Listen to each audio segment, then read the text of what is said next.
성도 여러분 안녕하십니까? 안녕하세요. 네, 행복한 안식일입니다. 오늘 교회에 들어오시면서 어떻게 좀 향기로운 냄새가 교회에 가득 찬 걸 느끼셨습니까? 아니 도대체 무슨 소리야 하는 눈빛으로 서로를 쳐다보시는데 우리가 만약 하나님의 사람이라면 이곳은 어떤 향기로 가득 찼을까요? 네, 그리스도의 향기로 가득 찼을 것입니다. 우리 하나님의 사람입니까? 향기가 나죠? 네, 확신이 있으신 분도 있고 목사님 참 어려운 걸 물어보신다 하시는 분도 있는데 오늘 말씀을 통해서 우리가 다시 한번 확신을 얻게 되기를 간절히 원합니다. 오늘 우리가 함께 나눌 말씀은 계시록 7장의 말씀입니다. 2일 후에 내가 내 천사가 땅 내 모퉁이에 선 것을 보니 땅의 사방의 바람을 붙잡아 바람으로 하여금 땅에나 바다에나 각종 나무에 불지 못하게 하더라. 또 몸에 다른 천사가 살아계신 하나님의 인을 가지고 해 돋는 데에서 올라와서 땅과 바다를 해롭게 할 권세를 얻은 내 천사를 향하여 큰 소리로 외쳐 가로되 우리가 우리 하나님 종들의 이마에 인치기까지 땅이나 바다나 나무나 해하지 말라 하더라. 내가 입 맞은 자의 수를 들으니 이스라엘 자손의 각 지파 중에 입 맞은 자들이 14만 4천이라. 어떤 일을 하고 싶은데 또 어떤 단체에 들고 싶은데 그 숫자가 이미 정해져 있다면 어떨까요? 그러면 그것은 굉장히 그 사람에게 긴장되고 또 어려운 일입니다. 학생들이요, 대학을 지원할 때 숫자가 딱 정해져 있잖아요. 그래서 경쟁률이 50대 1, 100대 1 하니까 어때요? 합격 결과가 날 때까지 계속해서 긴장되고 어려운 상황 속에 있는 것이죠. 직장도 마찬가지겠지만요. 그것이 학생들이건 또 직장인이건 굉장히 스트레스가 되고 어려운 상황의 것입니다. 정해진 그 숫자라는 것이 말이죠. 성도 여러분은 그런 경험이 있으십니까? 어떠한 딱 정해진 숫자가 있어서 그 숫자에 들기 위하여 막 스트레스를 받고 고민하면서 노력한 적이 있으신가요? 없으세요? 다들 대학에서 어서 오십시오 하고서 이렇게 뽑아주었나요? 직장에서도 아유 제발 좀 오십시오 이렇게 했나요? 저는요, 저의 삶을 좀 돌아보니까 그렇게 좀 스트레스를 받았던 때들이 많이 있었던 것 같습니다. 저희 때는 신학과를 지원한 학생들이 그래도 좀 있어서 지금은 아이들이 스트레스를 잘 안 받는다고 하는데 저는 막 이렇게 스트레스를 좀 받았어요. 그래서 전국 3륙에서 몇 명의 학생들이 지원하는가, 그리고 내 성적은 과연 몇 등 정도인가를 생각했죠. 왜냐면 그 등수를 넘어가면 떨어지니까요. 고민이었습니다. 그 다음에는 또 언제 그런 스트레스를 받았냐면 성도 여러분 목회자는 아니겠지라고 생각하시겠지만 인턴 전도사 시험 때 제가 스트레스를 상당히 받았습니다. 보통 3년 정도 기다린다고 하잖아요. 그래서 임시를 하고 이제 시험을 보는데 저도 아니라고 제 자신에게 생각은 하지만 저도 모르게 이번에 제가 시험 볼 때 몇 명이 지원했나 이렇게 보게 되고 한 14명 정도 지원했어요. 이번에 합해서 몇 명 뽑는데요? 그거를 이제 궁금하게 생각을 했습니다. 저희 때는 3명을 뽑았죠. 그것이 자연스럽게 그 사람에게 스트레스가 되고 고민이 되는 겁니다. 그런데 성도 여러분, 만약에 하늘 가는데도 정해진 숫자가 있다면 어떨까요? 그 정해진 숫자에서 벗어난다면 내가 하늘에 입학할 수 없다, 들어갈 수 없다라고 생각한다면 어떨까요? 아마 그것은 우리에게 대학교에 들어가는 것보다 혹은 직장에 들어가는 것보다 더욱더 큰 스트레스가 되고 불안감이 될 것입니다. 우리가 잘 아는 신천지라고 하는 단체가 있죠. 그 단체의 거짓과 무서움에 대해서는 우리가 잘 알고 있습니다. 그런데 그들이 교인들을 관리하는 특별한 방법이 있는데 그것이 혹시 무엇인지 알고 있습니까, 성도 여러분? 네, 아주 요한계시록을 이렇게 잘 가리키는 것이죠. 아마 우리 교회가 알고 있는 진리들을 그들은 사실 비슷하게 알고 있습니다. 그리고 내용들을 아주 조금 바꿔서 거짓을 막 심어 넣는 거죠. 그들이 특별히 강조하는 숫자가 있어요. 그 숫자가 뭡니까? 14만 4천이라고 하는 숫자입니다. 그 숫자에 들지 못하면 어떻게 된다고요? 너네 하늘나라 못 가. 지금 숫자 다 차가는데 지금 신천지 안 들어오면 어떻게 돼? 구원 못 받아! 라고 이렇게 뭘 조성하는 겁니까? 불안감을 조성하는 겁니다. 그래서 한번 들어가서 계시록을 연구한 사람들은 거기서 나오기가 쉬워요? 쉽지 않아요? 쉽지 않은 것이죠. 혹시 내가 이 숫자에서 떨어져 나가면 구원 못 받을까 봐 불안감 속에 사는 것이죠. 물론 계시록을 보게 되면 계시록 7장에 어떤 숫자가 나옵니까? 14만 4천이라는 숫자가 나옵니다. 그들은 각 지파에서 나온 사람들입니다. 요한계시록 7장에 보면 내가 입 맞은 자의 수를 들으니 이스라엘 자손의 각 지파 중에서 입 맞은 자들이 몇 명이라고요? 14만 4천 명이다. 여기 보니까 숫자가 있어요, 없어요? 있어요. 이게 그럼 신천지가 이게 맞는 말 했나? 고민이 되기 시작합니다. 계시록 14장에 가면 그들은 어떤 사람인지를 설명해 주죠. 또 내가 보니 보라 어린 양이 시온산에 섰고 그와 함께 14만 4천이 섰는데 그 이마에는 어린 양의 이름과 그 아버지의 이름을 쓴 것이 있도다. 내가 하늘에서 나는 소리를 들으니 많은 물소리도 같고 큰 내송 소리도 같은데 내게 들리는 소리는 검은 고 타는 자들의 그 검은 고 타는 소리 같더라. 저희가 보좌와 내 생물과 장로들 앞에서 새 노래를 부르니 땅에서 구속함을 얻은 14만 4천인 밖에는 능히 이 노래를 배울 자가 없더라. 땅에서 구속함을 받은, 즉 구원을 받은 14만 4천 밖에는 이 노래를 부를 자가 없다라고 그 특징들을 얘기해줘요. 그럼 뭡니까? 14만 4천만 구원을 받는 건가요? 아닙니까? 신천지는 그렇게 말해요. 14만 4천 말고는 구원받을 수 없다라고 말합니다. 그러면서 한국의 각 지역들을 나눠서 이렇게 지파를 다 할당을 했나 봐요. 그래서 그 지파에서 이제 이게 12 곱하기 1000씩 해서 나와야 되는 거예요. 그래서 다 모아서 14만 4천 명의 할당된 숫자가 차면 뭐가 되는 겁니까? 이제 재림을 하는 거죠. 그 마지막 때가 되는 거예요. 구원이 되는 거고 그 사람들만 구원을 받는 겁니다. 여기 이 충남 지역의 지파는 뭔지 아세요, 성도 여러분? 편지를 잘 안 받아보셨나 봐요. 저한테 편지가 그렇게 자주 와요. 그러면서 처음에 막 편지가 왔는데 저는 어디서 온 편지인지 몰랐어요. 이렇게 써 있더라고요. 충남 마띠아 지파. 구원받을 사람의 인치신 무리에 속하십시오.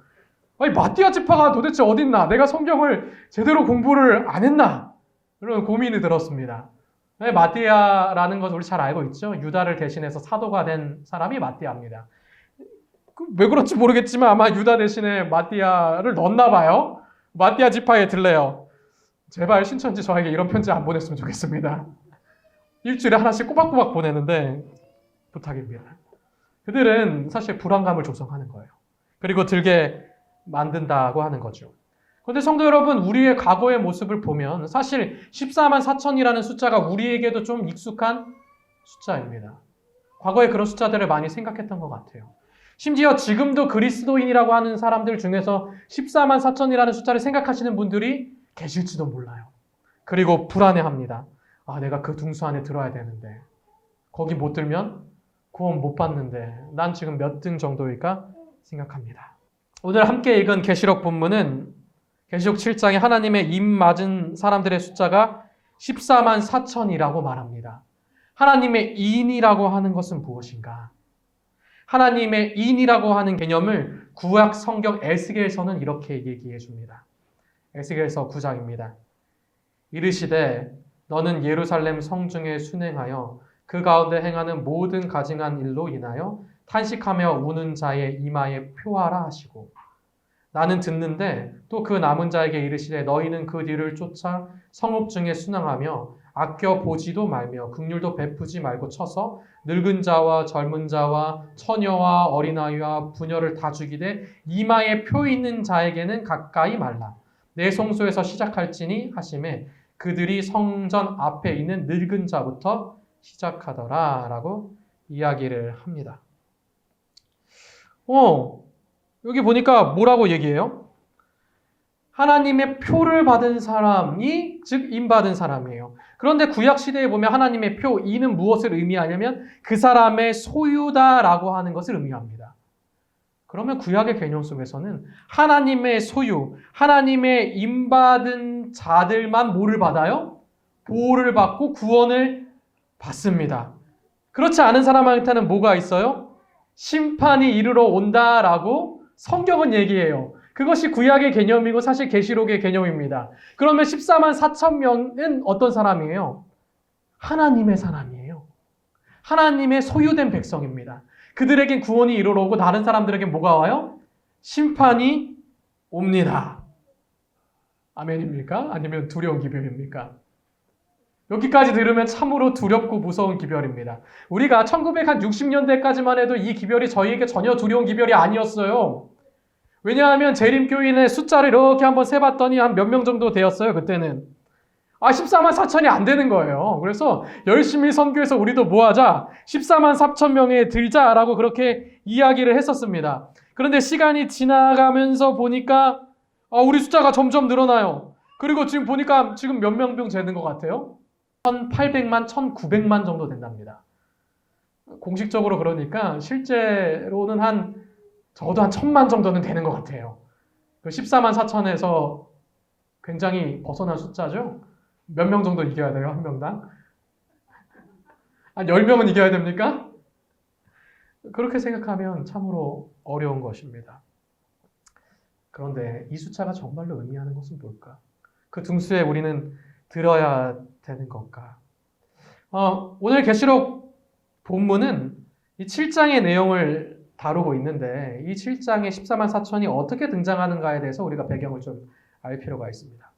계시록 6장에 보면 7인에 대해서 나옵니다. 우리가 그 내용을 자세하게 다루진 않겠지만 7인을 막 떼가는 장면이 6장까지 등장해요. 그리고 6번째 인을 떼면 그 다음에 어떤 일이 발생해요? 마지막 시대가 도래한 겁니다. 무서운 일들이 발생하죠. 큰 지진들이 생기고 별들이 떨어지고 하늘의 달이 핏빛같이 변합니다. 그것은 우리는 뭐라고 얘기해요? 마지막 시대라고 이야기를 하죠. 그때 악인들은 뭐를 봐요? 하나님의 진노를 보게 되죠. 그리고 이제 그 인을 떼시는 게 합당하시는 분은 누구라고 얘기해요? 예수 그리스도시라고 얘기해요. 그리고 7번째 인을 떼면 예수님께서 오시는 겁니다. 그러면 6번째 인을 떼고 그 무서운 진노의 날이 이르러 오는데 그 앞에 누가 합당하게 설 수 있겠습니까?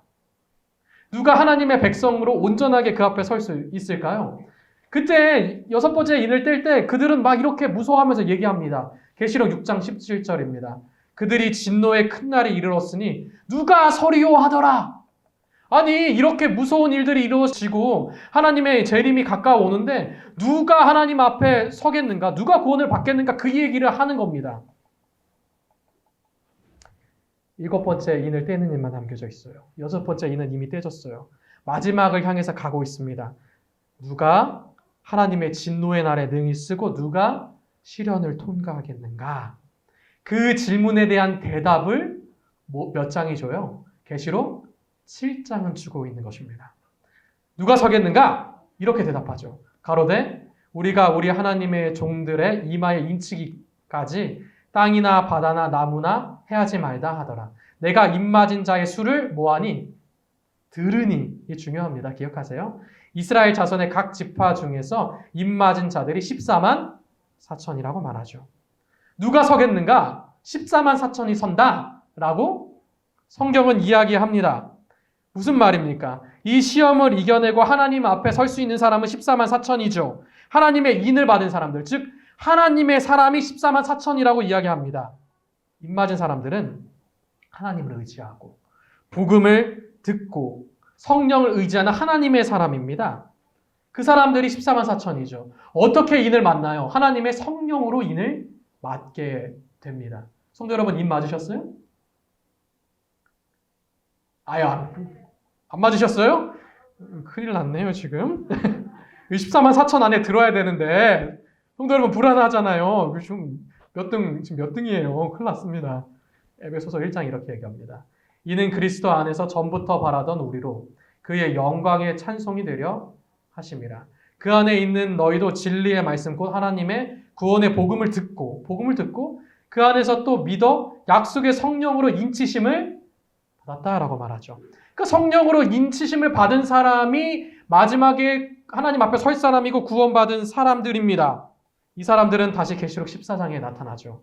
아까 읽었던 성경절이죠. 이 사람들은 어떤 사람들이에요? 제가 다시 읽어볼게요.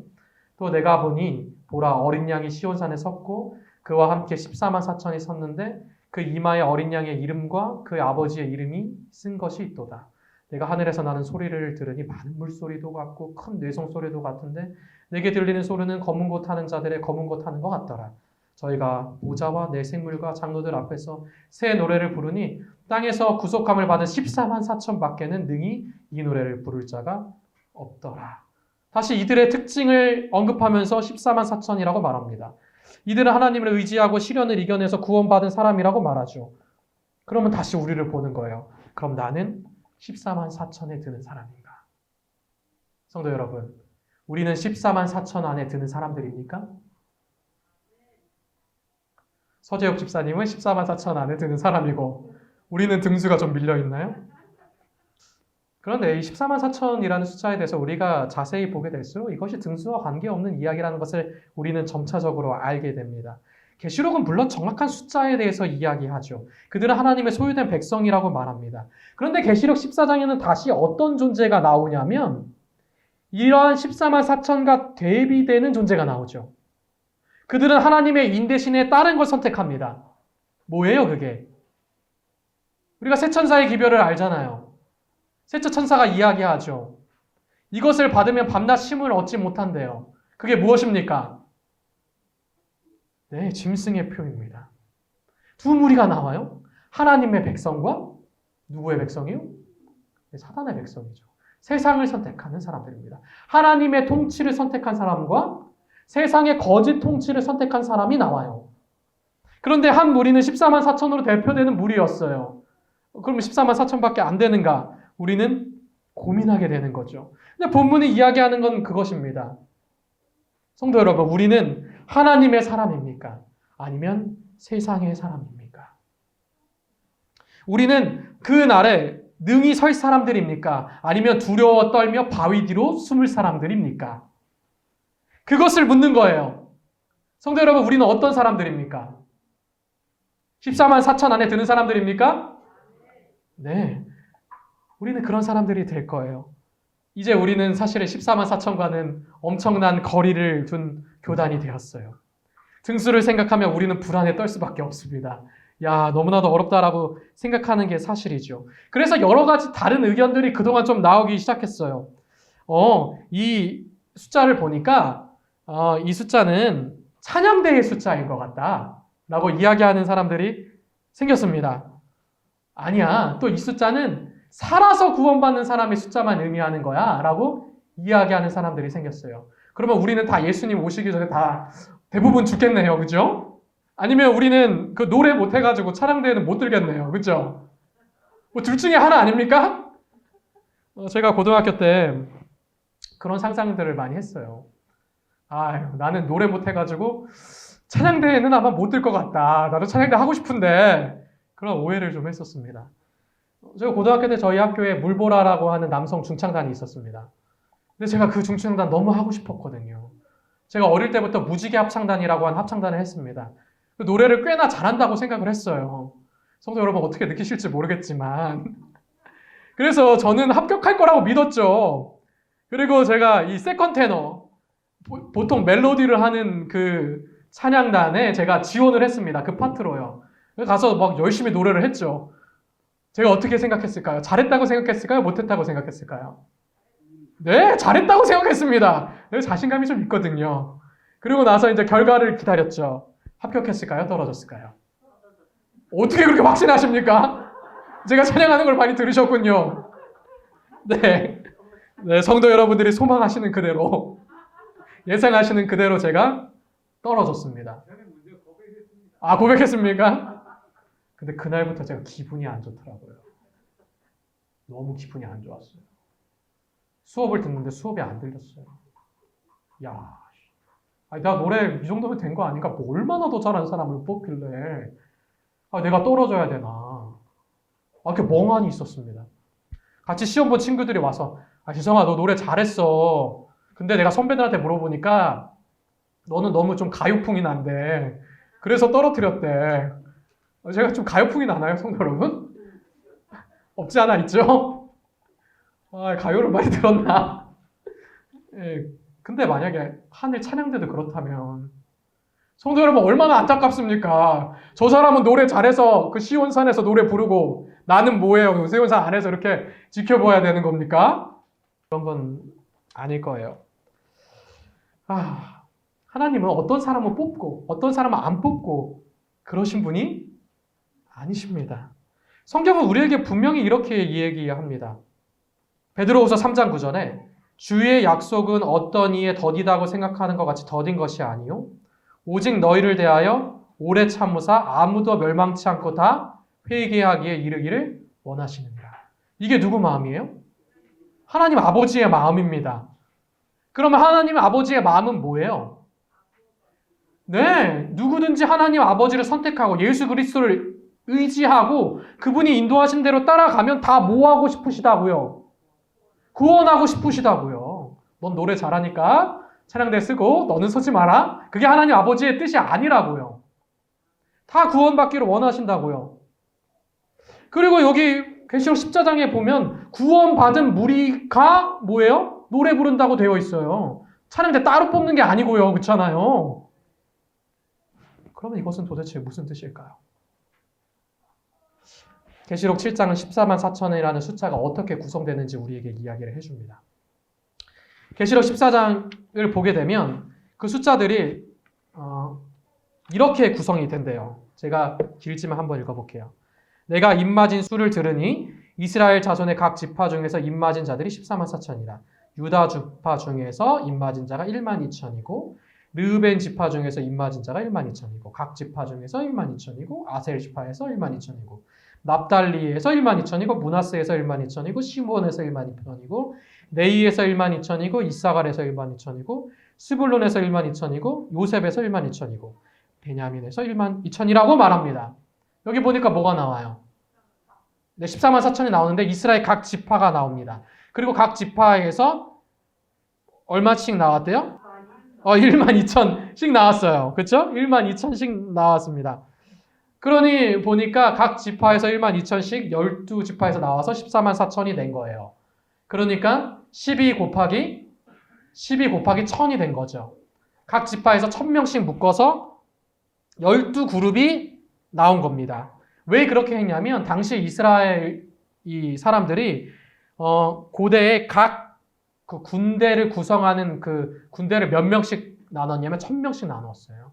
그러니까 각 무리를 1000명씩 나눈 거예요. 그 컨셉을 그대로 가져와서 12 곱하기 1000의 무리가 12명이 모아서 14만 4천이 되었다라고 오늘 본문은 이야기해요. 그런데 그 지파를 보면 특이한 점이 있어요. 원래 고대 지파에는 어떤 지파와 어떤 지파가 있어야 돼요? 단 지파와 에브라임 지파가 있어야 돼요. 그런데 여기는 있습니까? 없습니까? 없어요. 대신해서 뭐가 있어요? 요셉과 레위 지파가 있습니다. 왜 이럴까? 이상하잖아요. 이것이 그러면 어떤 지파는 아니구나라는 사실을 알 수 있어요, 우리가? 정말로 이스라엘 12지파를 나타내는 것은 아니구나 하는 사실을 알 수가 있습니다. 요한이 계시를 받을 때 사실은 이스라엘 12지파는 더 이상 존재하지도 않았습니다. 그들은 다 이미 흩어졌어요. 잘 쳐져서 유다 지파는 존재했겠죠. 베냐민 지파도 있었겠죠. 그렇죠? 그렇지만 나머지 지파는 없습니다. 왜냐하면 BC 8세기에 북방 이스라엘이 멸망하면서 열왕기상 17장에 나와 있던 것처럼 그들은 이미 다른 나라로 다 잡혀갔거나 다른 나라 사람들이 여기로 이주해 와서 그들은 이미 섞여서 지파의 그러한 모습들을 다 잃어버렸어요. 그러면 여기 있는 지파는 어떤 지파를 말해요? 영적인 이스라엘을 이야기하는 겁니다. 실제적인 지파를 이야기하는 게 아니에요. 이 지파도 상징적인 거고 때문에 숫자도 상징적인 거예요. 야고보서 1장은 이렇게 말합니다. 하나님과 주 예수 그리스도의 종 야고보는 흩어져 있는 12지파에게 문안하노라. 야고보는 지금 누구에게 편지를 쓰고 있어요? 이스라엘의 12지파에게 편지를 쓰고 있습니까? 아니라는 사실을 우리 잘 알잖아요. 누구에게 이 편지를 썼습니까? 야고보서를요. 네, 그리스도인들에게 썼습니다. 그렇죠. 그들이 뭐라고 말해요? 12지파라고 말해요. 그러니 영적인 이스라엘이 12지파인 겁니다. 바울도 이렇게 이야기합니다. 갈라디아서 6장 할례나 무할례가 아무것도 아니로되 오직 새로 지으심을 받은 자뿐이니라. 무릇 이 규례를 행하는 자에게나 하나님의 이스라엘에게 평강과 국률이 있을지어다. 갈라디아서 6장 16절을 보면 무릇 이 규례를 행하는 자에게나 이들은 누구예요? 할례를 행하는 자들. 이들은 누구예요? 네, 유대인들입니다. 이스라엘 백성들입니다. 자에게나 나눴어요. 하나님의 이스라엘에게. 그러면 이들은 누구예요? 네, 이방인들이에요. 그렇죠? 그들을 뭐라고 말해요? 이스라엘을 말해요. 영적인 이스라엘입니다. 라고 말해요. 그러니 영적인 이스라엘을 말하고 싶으니 하나님의 백성들을 말하고 싶으니 이 12지파에서 어떤 지파를 의도적으로 요한은 뺀 거예요. 단지파와 에브라임 지파를 의도적으로 뺀 거예요.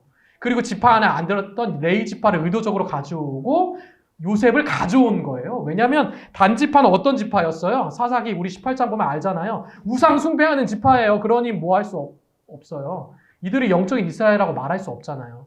그러니까 빼버린 겁니다. 에브라임 지파는 뭡니까? 우리 잘 알잖아요. 에브라임 지파가 뭐의 중심이었어요? 북방 이스라엘의 우상 숭배의 중심지였어요. 그러니 당연히 뭐라고 말할 수 없어요. 영적인 이스라엘이라고 말할 수 없잖아요. 그래서 빼버린 겁니다. 그러면 이 숫자는 뭐예요? 결국 12지파는 뭘 의미하는 거예요? 하나님의 백성들, 영적인 이스라엘을 의미하는 거고 거기서 나온 12 곱하기 12, 이 10이라는 숫자를 구약은 참 좋아하거든요. 모두를 의미하는 숫자입니다. 12지파. 또 뭐가 있어요? 12제자. 12이라는 숫자 자체가 모든 것을 의미한다고 이스라엘 백성들은 생각했어요. 그런 12이라는 숫자를 반복해서 사용함으로써 어떤 것을 말하고 싶은 거예요? 모든 하나님의 영적 이스라엘 백성들은 뭐를 받는다고요? 구원을 받는다는 것을 오늘 요한은 상징적인 것을 통해서 표현하고 싶었던 겁니다. 그래서 성경을 다시 자세히 보게 되면 이 숫자가 정말 14만 4천이라는 실질적인 숫자가 아니라 허다한 무리를 말하는 거구나라는 사실을 알 수 있게 돼요. 요한은 이 숫자를 아까 어떻게 했다고 말해요? 들었다라고 얘기하잖아요. 내가 들으니 14만 4천이었는데 그 숫자를 요한은 또다시 어떻게 하게 돼요? 보게 됩니다. 본 숫자에 대해서 이렇게 얘기하죠. 7장입니다. 이일 후에 내가 뭐니? 보니 각 나라와 족속과 백성과 방언에서 아무라도 능히 셀 수 없는 큰 무리가 흰 옷을 입고 손에 종려가지를 들고 보좌 앞과 어린 양 앞에 서서 큰 소리로 외쳐 가로되 구원하심이 보좌에 앉으신 우리 하나님과 어린 양께 있도다. 7장에는 뭐라고 말해요? 실제로 봤더니 그렇게 상징되는 숫자, 14만 4천이라는 상징되는 숫자를 내가 보니까 그 무리는 어떤 숫자래요? 능히 셀 수 없는 숫자래요. 14만 4천은 셀 수 있는 숫자였잖아요. 셀 수 없는 숫자예요.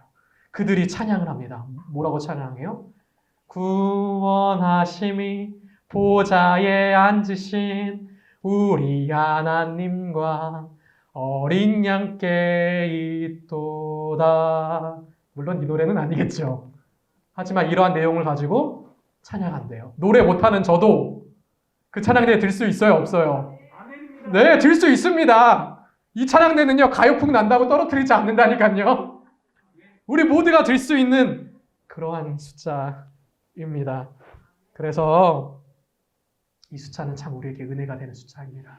저와 성도 여러분들이 모두 포함되는 그러한 숫자인 것이죠. 이러한 것을 알 때 우리는 더 이상 이제 내가 우리 1000만 성도 중에 몇 등이나 하나 고민할 필요가 있어요? 없어요? 없죠. 내가 그 숫자에 들냐 안 드냐 이렇게 불안해하면서 살 필요가 없습니다. 이제 우리는 단 한 가지만 생각하면 돼요. 우리가 정말로 하나님의 인치심을 받은 하나님의 백성인가? 아니면 우리는 세상의 것을 선택하는 세상의 백성인가만 고민하면 됩니다. 그렇습니까?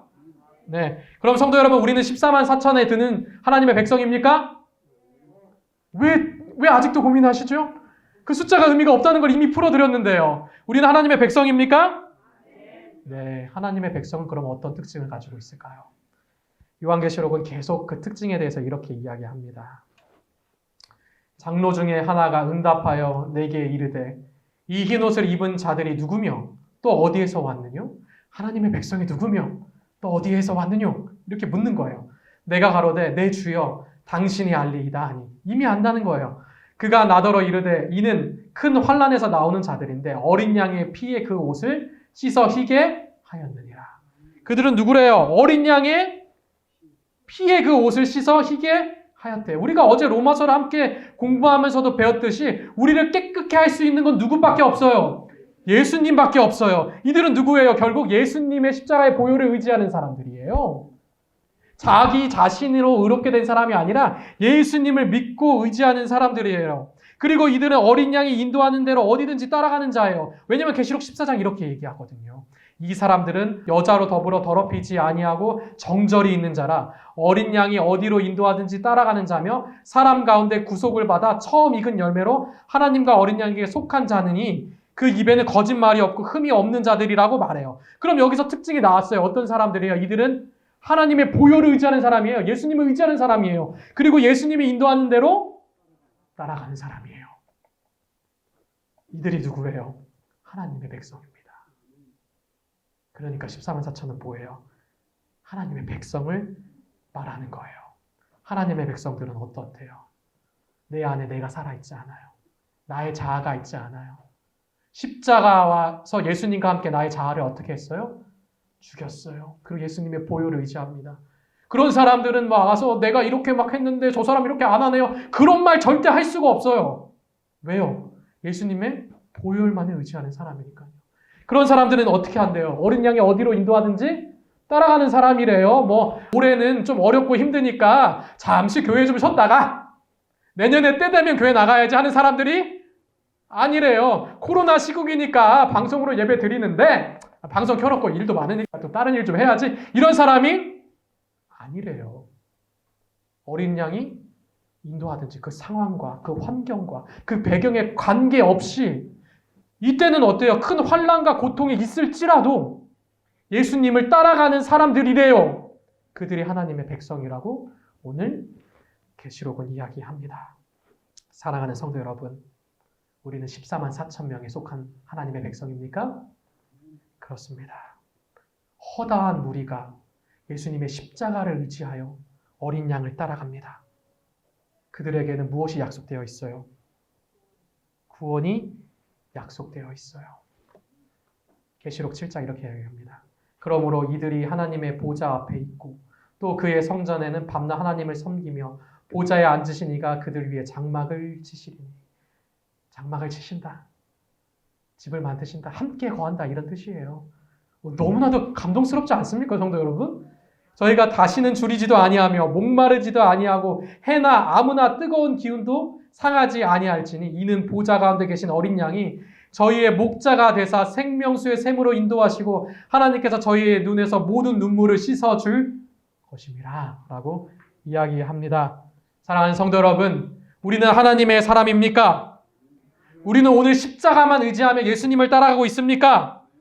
저는 저와 성도 여러분이 그런 사람이라고 믿습니다. 저는 우리 제7회 안식일 예수 재림교회가 그러한 교회라고 믿습니다. 그래서 우리는 14만 4천에 속한 사람들입니다. 그것은 숫자가 중요한 것이 아닙니다.